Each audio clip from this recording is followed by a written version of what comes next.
Hello everyone. दोस्तों, physics flash के YouTube channel के इस वीडियो में मैं फिर से आपका वेलकम करता हूं।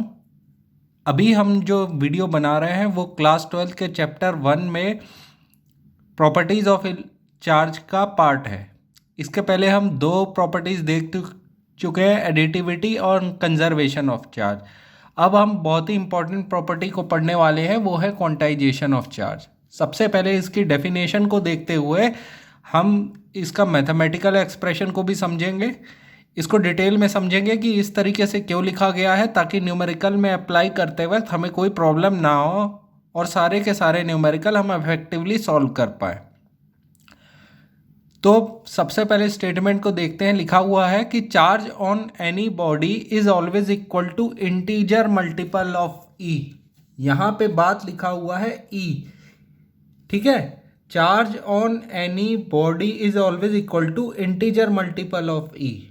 मतलब एक कोई बॉडी है, ये बॉडी में जो चार्ज होगा वो चार्ज कितना होगा हमें ये दिया हुआ है।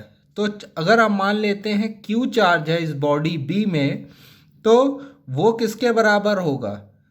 Number of charge into charge on each particle. फिर से कह रहा हूं, number of particle into charge in each particle. तो अगर यहाँ पे मान लीजिए 5 नेगेटिव चार्ज है, तो यहाँ पे नेगेटिव चार्ज किस पे होता है? नेगेटिव चार्ज होता है हमेशा इलेक्ट्रॉन में। तो मैं कहूँगा n की जगह क्या आएगा आपका 5, क्योंकि number of electron, negative charge आपको कौन कैरी करता है? इलेक्ट्रॉन कैरी करता है। तो नंबर ऑफ इलेक्ट्रॉन आपको कितने दिख रहे हैं? सॉरी 5 नहीं, 4 इलेक्ट्रॉन दिख रहे हैं into charge on each electron. For example -e अगर इलेक्ट्रॉन का चार्ज है तो -4e चार्ज हो जाएगा आपकी बॉडी पे। ये तो एग्जांपल हो गया। अब हम एक्सप्रेशन को पूरा समझते हैं। तो देखेंगे अगर टोटल चार्ज q है तो n नंबर ऑफ पार्टिकल है, ठीक है। Number of particle carrying the charge, ठीक है। अब ये n हमेशा इंटीजर नंबर होगा, ठीक है। तो charge on any body, body पे चार्ज कितना होगा? Is always equal to integer multiple of E. अब ई को यहां पे हम मानते हैं एलिमेंट्री चार्ज। एलिमेंट्री चार्ज का मतलब है कि चार्ज जो ई पे है वो होगा 1.6 इंटू 10⁻⁻19 कूलम। तो एलिमेंट्री चार्ज का मतलब ये चार्ज की वैल्यू है। अब ये चार्ज नेगेटिव भी हो सकता है और पॉजिटिव भी हो सकता है। चार्ज दो तरीके के हैं।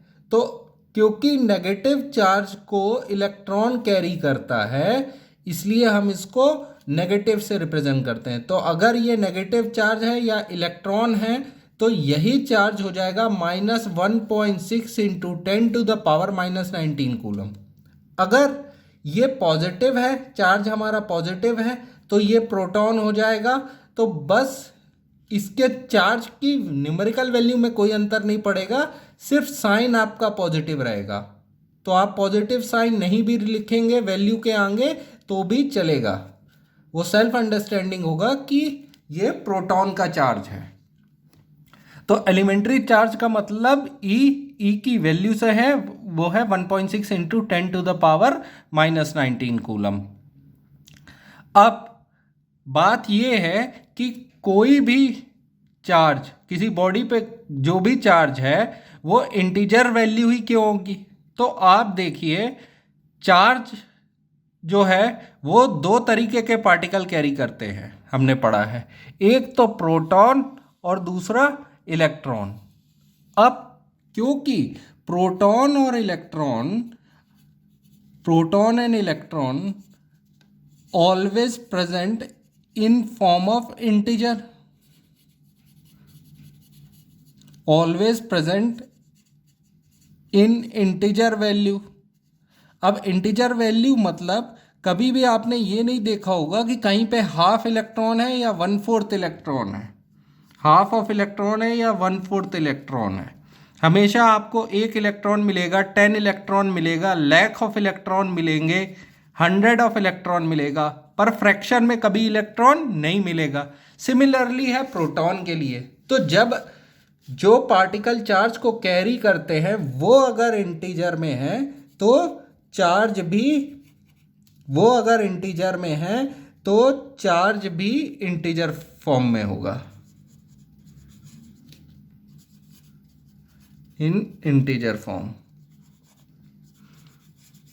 तो हमारी डेफिनेशन यहाँ पे सही बैठती है कि Q equal to N into E. ठीक है, इसका हम एक सिंपल केस ले लेते हैं कि किस तरीके से हम इसको रिप्रेजेंट करेंगे। तो दोस्तों, क्वांटाइजेशन ऑफ चार्ज को समझने के लिए हम थोड़ा सा एक एग्जांपल को समझते हैं। ठीक है ना, हम इसे जस्ट अपनी अंडरस्टैंडिंग को डेवलप करने के लिए समझ रहे हैं। तो अगर एक बॉडी बी है, ठीक है, एक बॉडी बी है, उसमें मेरे को पता करना है कि कितना चार्ज प्रेजेंट है। अब इस बॉडी में इलेक्ट्रॉन भी प्रेजेंट है, नेगेटिव चार्ज भी प्रेजेंट है और पॉजिटिव चार्ज भी प्रेजेंट है।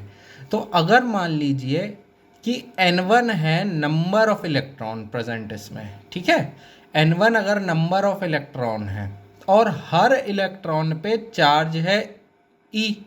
जब इलेक्ट्रॉन लेते हैं तो चार्ज हमारा नेगेटिव होता है, तो हम हर इलेक्ट्रॉन के कारण चार्ज को ले लेंगे माइनस ऑफ ई, चार्ज को ले लेंगे माइनस ऑफ ई। तो टोटल नेगेटिव चार्ज इस बॉडी पे कितना प्रेजेंट होगा? तो जितने नंबर ऑफ इलेक्ट्रॉन होगा into charge on each electron, है ना। जितने नंबर ऑफ इलेक्ट्रॉन होंगे, टोटल नेगेटिव चार्ज को अगर देखते हैं कि number of electron into charge on each electron, तो चार्ज ऑन ईच इलेक्ट्रॉन अगर हम देखेंगे, चार्ज ऑन ईच इलेक्ट्रॉन क्या होगा? माइनस ऑफ ई, तो माइनस ऑफ ई लिख लिया। अब नंबर ऑफ इलेक्ट्रॉन है N1, तो माइनस N1 इंटू ई, ये हो गया टोटल नेगेटिव चार्ज बॉडी में। उसी तरीके से अगर टोटल पॉजिटिव चार्ज को मैं देखूंगा तो पॉजिटिव चार्ज में, टोटल पॉजिटिव चार्ज में नंबर ऑफ इलेक्ट्रॉन की जगह क्या आ जाएगा? नंबर ऑफ इलेक्ट्रॉन की जगह क्या आ जाएगा? प्रोटॉन आ जाएगा। क्या हो जाएगा?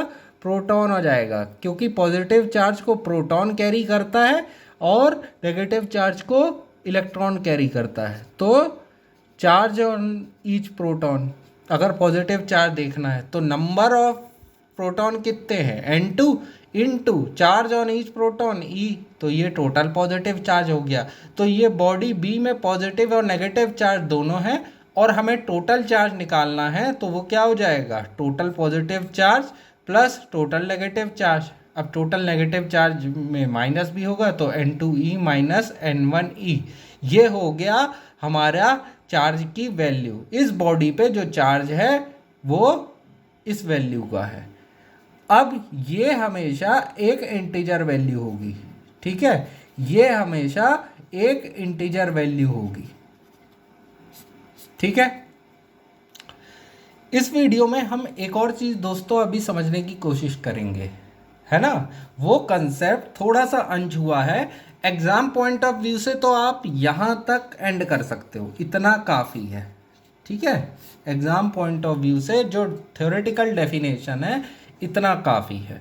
अभी हमें कुछ और पढ़ना भी बाकी है जो न्यूमेरिकल में यूज़ होगा। तो अब हम उसको जब हम पढ़ेंगे तो वो न्यूमेरिकल पॉइंट ऑफ व्यू से भी बहुत ज़रूरी है और प्रैक्टिकल पर्पस के हिसाब से भी वो बहुत इम्पोर्टेंट है, ठीक है दोस्तों। तो हम आगे के सेक्शन में अब उसको देख लेते हैं। तो अभी हम क्वांटाइजेशन ऑफ चार्ज को न्यूमेरिकल में अप्लाई करें, उसके लिए हम थोड़े से एक्सप्लेनेशन को और देख लेते हैं। इसके पहले हम ज़रा चार्ज 1 कूलम की डेफिनेशन को पढ़ लेते हैं। तो चार्ज की जो यूनिट है वो है 1 कूलम, है ना। जो SI यूनिट है वो है 1 कूलम। आप चार्ज तो पढ़ रहे हो, पर वो चार्ज की यूनिट कितनी है? 1 कूलम। अब इसकी डेफिनेशन पढ़ना बहुत ज़रूरी है। तो क्या है 1 कूलम? तो 1 कूलम क्या है? Amount of charge flowing through wire. एक वायर से कितना चार्ज फ्लो हो रहा है 1 सेकेंड में, अगर करंट उस वायर से 1 एम्पियर का है। तो आपके पास एक वायर है, आपके पास एक सिंपल वायर है। इस वायर से जब करंट जो फ्लो होगा वो 1 एम्पियर का होगा। जब करंट 1 एम्पियर, एम्पियर करंट की यूनिट है, आई करंट की यूनिट है। इसको हम डिटेल में आगे आने वाले वीडियोस में पढ़ेंगे। अभी बस इतना जान लीजिए कि 1 एम्पेयर करंट की यूनिट है। तो जब 1 एम्पेयर का करंट 1 सेकंड के अंदर किसी वायर से फ्लो हो रहा है, तो उस वायर में जितना चार्ज जा रहा होगा वो 1 कूलम के बराबर है।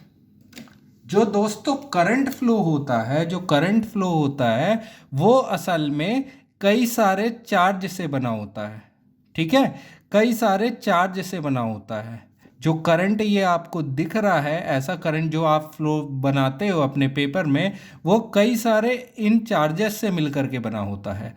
तो जब 1 एम्पेयर का करंट फ्लो हो रहा हो आपके वायर से 1 सेकंड में, जब वायर से 1 सेकंड में 1 एम्पेयर का जो करंट फ्लो हो रहा है, तो वो करंट अपने अंदर 1 कूलम का चार्ज लेकर के चल रहा होता है। अमाउंट ऑफ चार्ज हमें पता करना है। तो अमाउंट ऑफ चार्ज जो फ्लो हो रहा है एम्पेयर में, 1 एम्पेयर करंट में 1 सेकंड में, वो होता है 1 कूलम। ठीक है, उसे कहते हैं 1 कूलम। अब 1 coulomb of charge, 1 coulomb of charge flow हो रहा है, तो इसको हमें थोड़ा और समझने की ज़रूरत है। आपको लग रहा होगा कि ये जो करंट फ्लो हो रहा है वो पानी की तरह है, कि करंट डायरेक्टली फ्लो होता जा रहा है, लेकिन नहीं दोस्तों, वो चार्ज फ्लो हो रहा होता है। असल में वो चार्ज फ्लो हो रहा होता है, मगर क्योंकि ये चार्ज इतना फास्ट होता है कि हमें पता नहीं चलता कि वो जो करंट है कई सारे अलग अलग पार्टिकल से मिल करके बना है, और हर पार्टिकल का अपना चार्ज है। ठीक है, ये प्रैक्टिकल अंडरस्टैंडिंग लाना बहुत ही ज़्यादा ज़रूरी है। ठीक है, अब वो कैसे होगा उसको हम मैथमेटिकली भी देख लेंगे। तो ये जो हम अभी एक्सप्लेनेशन देखेंगे, ये आपको नंबर 1 न्यूमेरिकल सॉल्व करने में बहुत मदद मिलेगा, और आपकी अंडरस्टैंडिंग भी डेवलप हो जाएगी कि करंट कोई कंटिन्यूअस वेव नहीं है, वो कई सारे पार्टिकल और चार्जेस से मिलके बना होता है। बस उसका फ्लो इस तरीके से है कि हमें लगता है कि जो बल्ब हम देख रहे होते हैं अपने घरों में, वो तो लाइट कंटिन्यूअसली दे रहा होता है, मगर असलियत ये है कि कई सारे चार्ज उसमें से, कई सारे इलेक्ट्रॉन उसमें से इन भी हो रहे होते हैं और निकल भी जा रहे होते हैं। वो कोई एक चार्ज हमेशा आपको लाइट नहीं देता है, कई सारे चार्जेस आते हैं और निकल जाते हैं। ठीक है, तो हम सबसे पहले देख लेते हैं।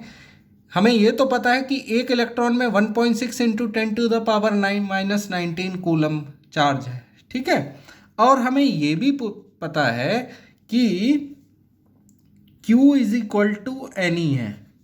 तो हम क्या निकालना चाह रहे हैं कि एक कूलम में कितने अमाउंट ऑफ, एक कूलम चार्ज में कितने, हाउ मच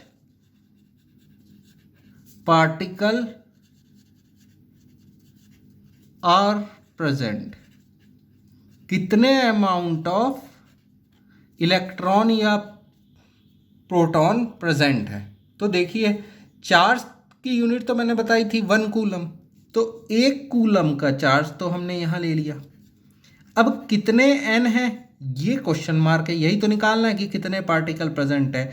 और चार्ज ऑन ईच इलेक्ट्रॉन कितना है, 1.6 इंटू 10⁻⁻19। तो n को पता करने के लिए हम इसे डिनोमिनेटर में ले जाते हैं। ये आपका नियरली इक्विवेलेंट आ रहा है 6 इंटू 10⁻18 इलेक्ट्रॉन। तो हर एक कूलम चार्ज में नियर अबाउट इतने इलेक्ट्रॉन प्रेजेंट होते हैं इतने इलेक्ट्रॉन मिल करके एक कूलम के चार्ज को यहां से वहां ट्रांसफर कर रहे होते हैं।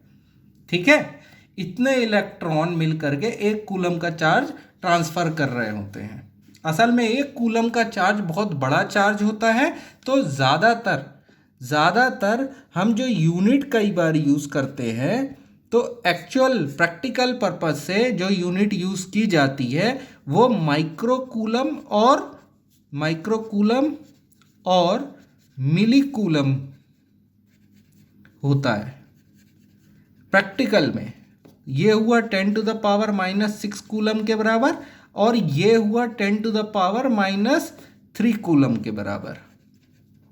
ठीक है, तो आपको ये चीज क्लियर हो गई कि what is coulomb. 1 coulomb, amount of charge flowing through wire in 1 second if current is 1 ampere. जब वायर में 1 सेकेंड में 1 एम्पेयर का करंट फ्लो हो रहा होता है तो उसमें चार्ज कितना होता है, 1 कूलम। और 1 कूलम में कितने अमाउंट ऑफ इलेक्ट्रॉन फ्लो हो रहे होते हैं, 6 × 10⁻18 इलेक्ट्रॉन। तो ये नंबर ऑफ इलेक्ट्रॉन है, ये इतने फ्लो हो रहे होते हैं, तब आपको 1 एम्पेयर का करंट फ्लो हो रहा होता है ना। ये प्रैक्टिकल अंडरस्टैंडिंग है और मैथमेटिकल अंडरस्टैंडिंग दोनों हैं कि असल में क्या हो रहा होता है जब करंट फ्लो होता है। तो असल में करंट नहीं, इतने अमाउंट ऑफ इलेक्ट्रॉन इतना चार्ज लेकर के फ्लो करते हैं तब हमें करंट मिलता है। ठीक है, तो अब हमने ये भी देख लिया कि प्रैक्टिकल यूनिट क्या है, 10⁻⁻6 कूलम और 10⁻³ कूलम। ठीक है, तो अब हम आते हैं अपने न्यूमेरिकल पे। तो हमें न्यूमेरिकल क्या दिया हुआ है, हम देखते हैं कि हमें जो न्यूमेरिकल है वो ये है कि इससे आपकी अंडरस्टैंडिंग बहुत बढ़ जाएगी कि if 10⁹ electron move out of the body to another body.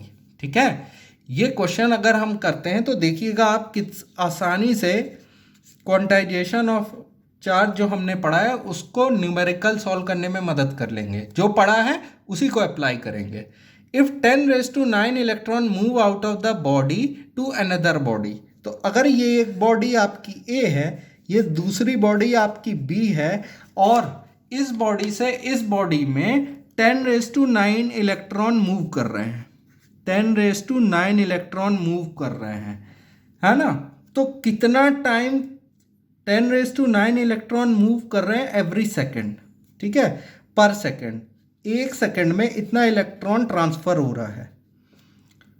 अब how much time is required to get a total charge of 1 coulomb.